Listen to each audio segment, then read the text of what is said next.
Page number 77 पर हम पढ़ रहे हैं आज टाइप ऑफ फ्रिक्शन। तो सबसे पहली फ्रिक्शन होती है स्टैटिक फ्रिक्शन। स्टैटिक फ्रिक्शन,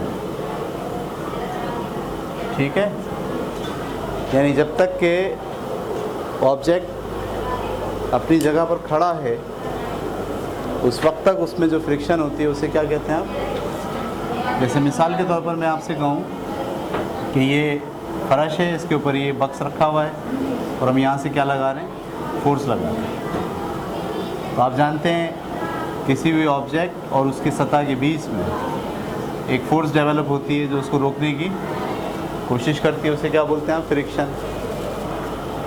फर्ज करो मैं यहाँ से फोर्स लगा रहा हूँ 5 न्यूटन, क्या लगा रहा हूँ, और ये हिला भी नहीं। इसका क्या मतलब है, हिला भी नहीं। अगर मैं यहाँ से लगा रहा हूँ 5 न्यूटन तो ये वाली फोर्स भी कितनी डेवलप हो गई, 5 न्यूटन। इसने इन दोनों को क्या कर दिया, हम बोलेंगे ये फ्रिक्शन जो इसको हरकत करने से रोक रही है ये दरअसल कौन सी फ्रिक्शन है, स्टैटिक फ्रिक्शन। ये बात समझ रही है आप। इसकी एक लिमिट होती है। फर्ज करो मैंने 5 के बाद क्या करा, उसको 6 कर दिया, वो अभी भी रुका हुआ है। इसका मतलब अब फ्रिक्शन क्या हो गई, 6 हो गई, ठीक है। आप यहाँ से बढ़ाते जाइए। फर्ज करें इसकी आखिरी लिमिट है 10, कितनी है, तो आप 10 तक अगर लगाएंगे तो क्या होगा, ये हरकत नहीं करेगी। लेकिन जैसे आप कौन सी फोर्स लगाएंगे, 11वीं, अभी हरकत करना शुरू करेगी। हरकत कितनी फोर्स की वजह से करेगी, 1 न्यूटन की वजह से। बाकी 10 न्यूटन क्या हुआ, स्टैटिक फ्रिक्शन को बैलेंस करने में यूज़ हो गया। ये बात क्लियर हो रही है। तो ये जो स्टैटिक फ्रिक्शन होती है इसकी एक लिमिट होती है, एक हद होती है। आप जब भी किसी जिस्म को रेस्ट से मोशन में लेकर आना चाहते हैं तो आपको स्टैटिक फ्रिक्शन जो है उससे ज़्यादा क़ुव्वत लगानी पड़ती है। अगर स्टैटिक फ्रिक्शन से कम क़ुव्वत लगाएंगे तो वो हरकत नहीं करेगा, वो मूव नहीं करेगा आगे की तरफ। सही। और पता कैसे चलता है स्टैटिक फ्रिक्शन कितनी है इसमें, आप लगाते जाते हैं और एक वक्त ऐसा आता है कि स्टैटिक फ्रिक्शन, क्योंकि उसकी एक लिमिट होती है, जैसे जैसे आप यहाँ फोर्स बढ़ाते जाते हैं वैसे वैसे स्टैटिक फ्रिक्शन भी बढ़ती जाती है। लेकिन ये हमेशा नहीं बढ़ती, इसकी एक लिमिट होती है। उस लिमिट के बाद क्या होता है, ये चलना शुरू कर देता है। तो जब तक ये रुका हुआ है इसके अंदर कौन सी फ्रिक्शन है, स्टैटिक फ्रिक्शन। ये बात आपको समझ में आ गई। दूसरी जो फ्रिक्शन होती है उसे कहते हैं काइनेटिक फ्रिक्शन। काइनेटिक फ्रिक्शन,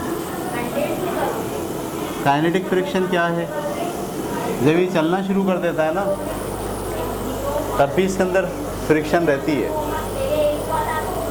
जब ये चलना शुरू कर दे तब भी क्या है, फ्रिक्शन मौजूद है। हरकत करने के दौरान इसमें जो फ्रिक्शन होती है उसे आप क्या कहते हैं, काइनेटिक फ्रिक्शन। सही समझ में आ रही बात। अच्छा, उसको वो डिपेंड करेगा, अगर ये सतह बहुत चिकनी है तो वो काइनेटिक फ्रिक्शन कम होगी, सतह अगर बहुत खुरदरी है तो काइनेटिक फ्रिक्शन बहुत ज़्यादा होगी। तो अगर जब तक ऑब्जेक्ट रुका हुआ है, जब तक उसमें फ्रिक्शन है वो स्टैटिक फ्रिक्शन है, और जब वो चलना शुरू कर देगा तो उसमें जो फ्रिक्शन होगी वो कहलाएगी काइनेटिक फ्रिक्शन। तो ये वाली जो फ्रिक्शन है इसको आप ज़ाहिर करते हैं Fs से, किससे ज़ाहिर करते हैं, और ये वाली फ्रिक्शन को ज़ाहिर करते हैं Fk से, काइनेटिक फ्रिक्शन, ठीक है। अच्छा, ये बात भी आपको याद रहनी चाहिए कि स्टैटिक फ्रिक्शन हमेशा ज़्यादा होती है काइनेटिक फ्रिक्शन से। अगर ये 10 थी फाइनल, जब ये गाड़ी चलना शुरू हो जाएगी तो फिर अब इसकी जो काइनेटिक फ्रिक्शन होगी वो 10 नहीं होगी, बल्कि हो सकता है वो 4 हो। इसकी क्या वजह है, इसकी वजह ये है कि जब तक गाड़ी रुकी रहती है उसके जो वेल्ड होते हैं, वेल्ड सतह के और उस ऑब्जेक्ट के, ऐसे वेल्ड ऐसे एक दूसरे में पेवस्त होते हैं। ये ऑब्जेक्ट है और ये इसकी क्या है, सतह है। तो ये एक दूसरे के अंदर क्या होते हैं, जो खुरदुरापन होता है वो एक दूसरे में एडजस्ट होता है।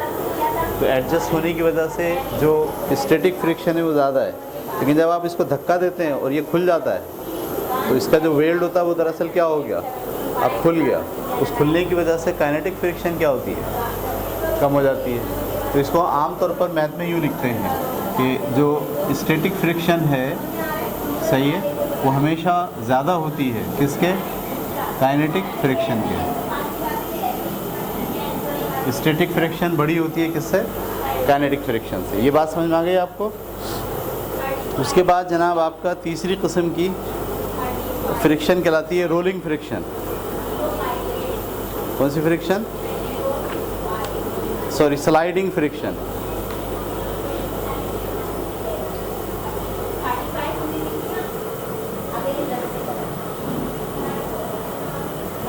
Sliding friction.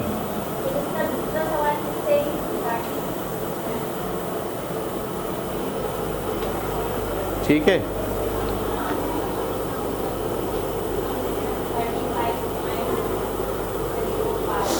जब एक बॉडी दूसरी बॉडी पर स्लाइड करती है, स्लाइड से क्या मुराद है?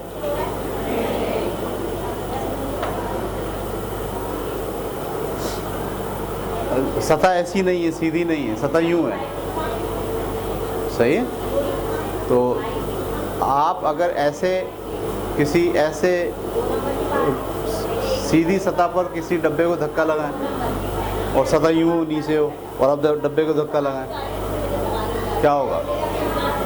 जो ऐसे सतह स्लाइड बनी हुई है उस पर जब धक्का लगाएंगे तो क्या होगा? फ्रिक्शन कम होगी, क्योंकि ज़मीन भी आपको क्या करेगी? खींचने में मदद करेगी। तो स्लाइडिंग फ्रिक्शन किसे कहते हैं? जब कोई ऑब्जेक्ट किसी स्लाइड पर रखकर फेंका जाता है, उसमें उसकी सतह में, स्लाइड में और उसके ऑब्जेक्ट की सतह में जो फ्रिक्शन है उसे आप कहते हैं स्लाइडिंग फ्रिक्शन। स्टैटिक फ्रिक्शन में ऑब्जेक्ट रुका हुआ है, काइनेटिक फ्रिक्शन में ऑब्जेक्ट उसी सतह पर चल रहा है, अभी भी फ्रिक्शन है, कौन सी? Kinetic friction. और स्लाइडिंग फ्रिक्शन में ऑब्जेक्ट स्लाइड कर रहा है, नीचे की तरफ आ रहा है। ठीक है, समझ में आती बात? देखो आप स्लाइड लेते हो वाटर पार्क में जाके, सही है, तो आप जब नीचे आ रहे होते हो तो बहरहाल स्लाइड आपको रोकती है।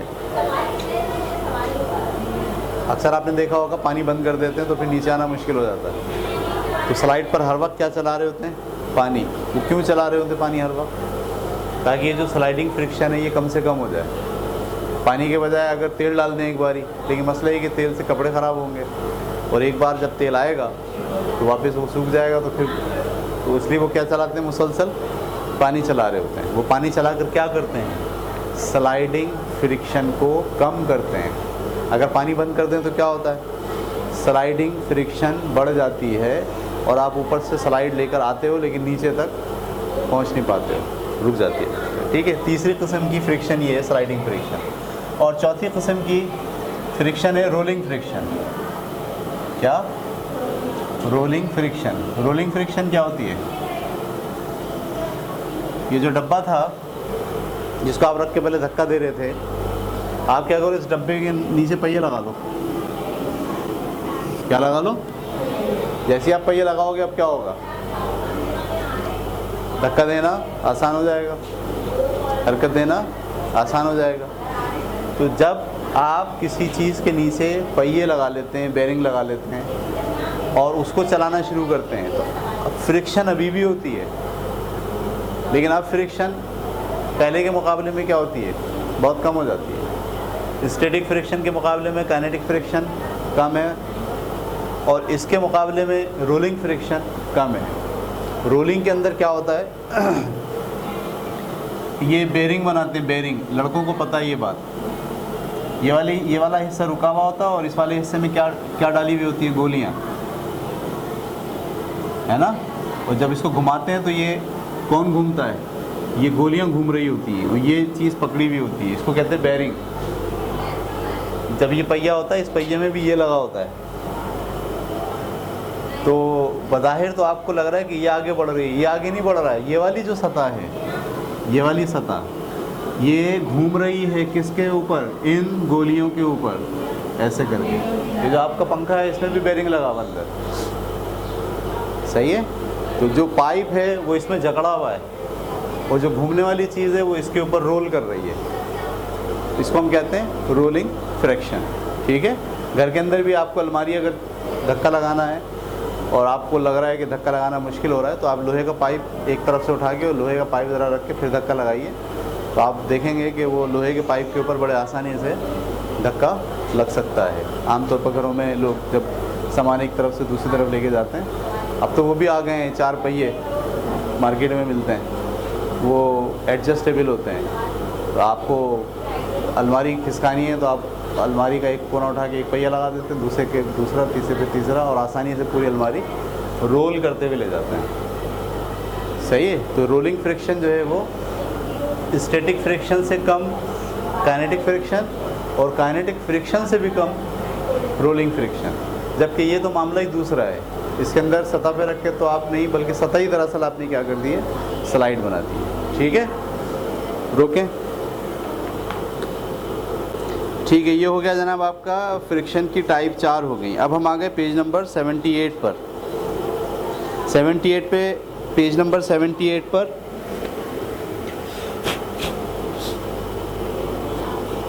लिखा हुआ है एडवांटेज ऑफ फ्रिक्शन और डिसएडवांटेजेस ऑफ फ्रिक्शन। एडवांटेज, फायदा है कुछ फ्रिक्शन का, क्या फ़ायदा है? मैंने पिछली बार बताया था, सारी मोशन फ्रिक्शन की वजह से होती है।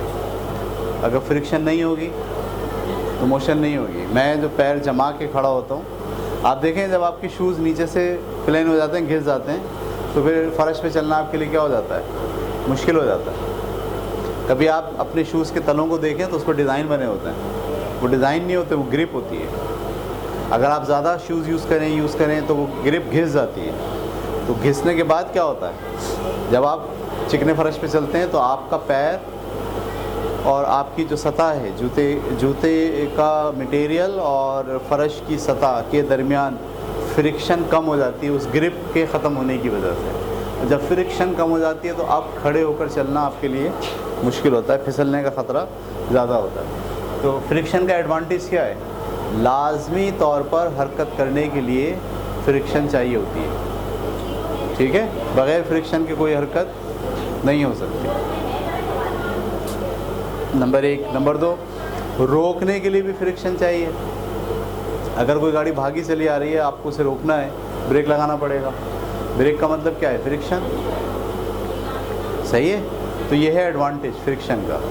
अगर फ्रिक्शन ना हो तो ना हरकत हो सकती है और ना हरकत को रोका जा सकता है। फ्रिक्शन की वजह से ही हरकत भी होती है और हरकत को रोका भी जा सकता है। ये हो गया एडवांटेज। डिसएडवांटेज क्या होता है,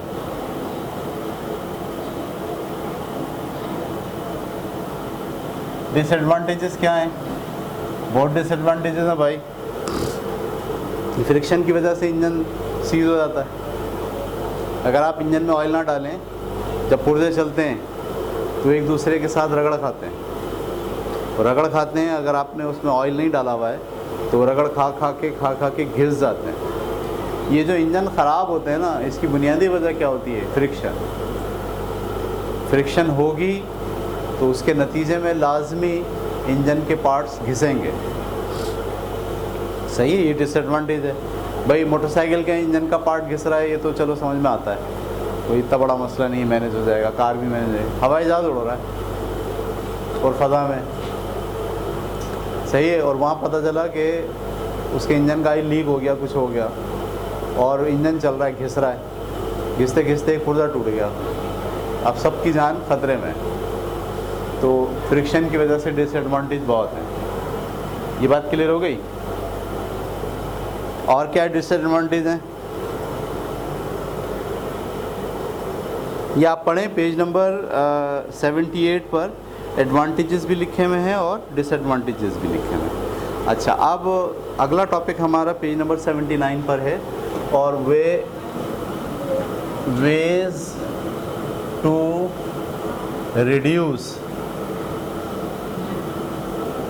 रिड्यूस फ्रिक्शन। फ्रिक्शन को कम करने के क्या तरीक़े हैं भाई? डिसएडवांटेज में तो वो भी हो गया ना आपका, वाटर पार्क की स्लाइड में अगर पानी ना चल रहा हो तो क्या होगा, फ्रिक्शन का डिसएडवांटेज हो जाएगा। सही है। आप कैरम बोर्ड खेल रहे हैं, कैरम बोर्ड जैसे आप खेल रहे हैं तो कैरम बोर्ड के सतह के ऊपर स्ट्राइकर को चलना है। तो स्ट्राइकर अगर आपने केमिकल नहीं डाला हुआ, पाउडर नहीं डाला हुआ चिकना वाला, तो स्ट्राइकर चलना मुश्किल हो जाता है। क्यों मुश्किल हो जाता है? फ्रिक्शन वो उसको रोक लेती है, आप सही से खेल नहीं पाते। तो फ्रिक्शन के बहुत सारे डिसएडवांटेज। अच्छा, ways to reduce friction, friction कम करने के लिए आप क्या करते हैं? पहिए लगा लेते हैं। मैं ये वाली डेस्क है, इसको रोज़ाना मुझे खींचना पड़े और मुझसे रोज़ नहीं खींचे तो मैं क्या करूँ? इसके नीचे 4 पहिए लगा लूँ। तो फ्रिक्शन को कम करने के क्या तरीक़े? पहला तरीक़ा क्या है? पहिए लगा लें। दूसरा तरीक़ा क्या है? ऑयल डाल दें। फ्रिक्शन को कम करने का सबसे ज़्यादा यूज़ होने वाला तरीक़ा है ऑयल। सिलाई मशीन चलाते हैं हम खूब, लेकिन आपने देखा जब वो आवाज़ करने लगती है तो फिर उसमें कुप्पी से क्या डालते हैं? तेल डालते हैं। क्योंकि वो आवाज़ क्यों करती है? जब उसके पुर्जे चलते हैं तो उसके बीच में चिकनापन नहीं होता तो वो टकराना शुरू कर देते हैं एक दूसरे से। तो आप बीच में अगर ऑयल डाल देते हैं तो चलना शुरू हो जाता है। तो एक तरीका तो पहिए लगा लें, दूसरा तरीका क्या है? ऑयल डाल दें। अच्छा, बाज़ जगह ऑयल नहीं डाल सकते आप, कैरम बोर्ड खेल रहे हैं आप, उस पर ऑयल डाल सकते हैं? नहीं डाल सकते। तो वहाँ सॉलिड जो है वो सॉलिड चिकनाई या सॉलिड, जिसे आप केमिकल भी कहते हैं, पाउडर भी कहते हैं, सही है। कैसे बनता है आपको पता है? आजकल तो कैरम बोर्ड के ऊपर जो केमिकल डालने के लिए चीज़ आ रही है वो इंतहाई छोटी छोटी गोलियां हैं, बारीक बारीक वाइट कलर की। क्या हैं? जैसे बैरिंग के अंदर गोलियां हैं ना, वैसी वो बहुत छोटी छोटी गोलियां हैं। तो जैसे ही आप उसको फैला देते हैं तो अब जो स्ट्राइकर आता है वो स्ट्राइकर उस सतह से नहीं टकरा रहा होता, वो किसके ऊपर रखा होता है? उन छोटी छोटी गोलियों के ऊपर रखा होता है। इससे पहले ज़माने में जब गोलियां नहीं बनती थी तो फिर ये जो कांच होता है, कांच, इस कांच को पीसते थे और कांच को पीस के पाउडर बना लेते थे। तो कांच पीस के पाउडर नहीं बनता था, बल्कि थोड़ा थोड़ा वो रहता था गोल गोल, और उसको डाला करता था, डाल के उसको पाउडर मिला देते थे। पाउडर मिला के जब डालते थे तो क्या हो जाता था?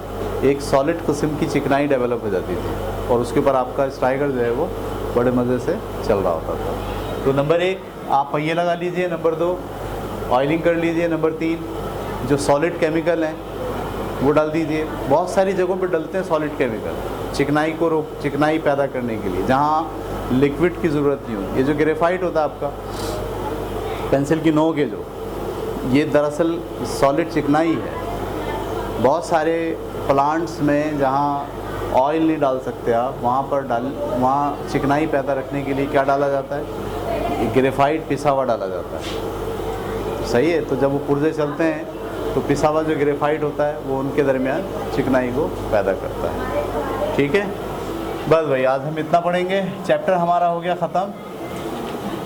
कल से इंशाल्लाह इसके न्यूमेरिकल और इसके MCQs वगैरह को देखेंगे।